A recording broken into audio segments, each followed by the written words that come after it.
presento en Josep Maria, àlies en Juma. Us presento la Maria Elena Tolosa. Àlies... No tinc àlies. Sense àlies, sense àlies. Nosaltres dos som d'una companyia que venim de Girona, una companyia gironina. I us presentarem l'obra Solituds. Farem el dilluns, dia 30, a l'Escorxador Espai Escènic.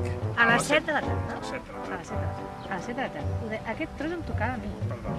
A les 7 de la tarda. És una obra molt simpàtica, molt agradable, que no té res de drama en absolut.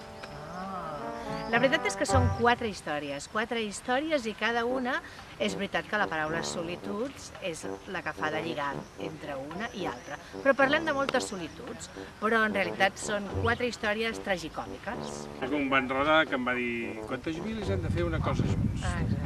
Solituds. També... Sol jo, sol ella, solituds. La primera història? La primera història es tracta d'una vaca i un pagès. És una història dels problemes que té un pagès en una situació concreta.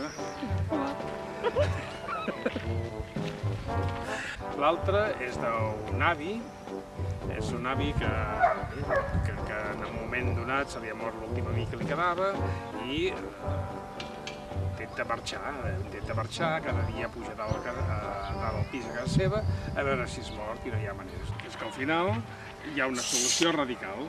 Però no diguis al final, que vinguin a veure, home. Clar, al final no s'explica. El tercer es diu... Com es diu? Fins que la mort ens separi. Allà som una parella.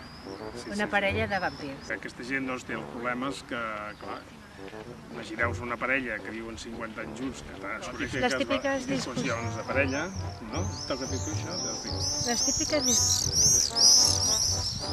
Em tocava a mi, va? No ho facis repetir, d'acord? Les típiques discussions de parella. Doncs les típiques discussions de parella. I la quarta història és la guerra de les galàxies. És veritat, Poca broma, Poca broma, el paper de la meva vida, De dama d'Elx. Ai, no, perdó. De princesa Leia. Sí, la famosa princesa Leia. El fet és que la història no sé ben bé si és la Carrie Fisher que fa de princesa Leia o la princesa Leia que fa la Carrie Fisher. Haureu de venir vosaltres a veure exactament qui és qui o qué es qué. Nos esperamos el lunes, día 30, a las 7 de la tarde, en el espacio escénico de l'Escorxador. Ens fa molta il·lusió venir a tots, de veritat.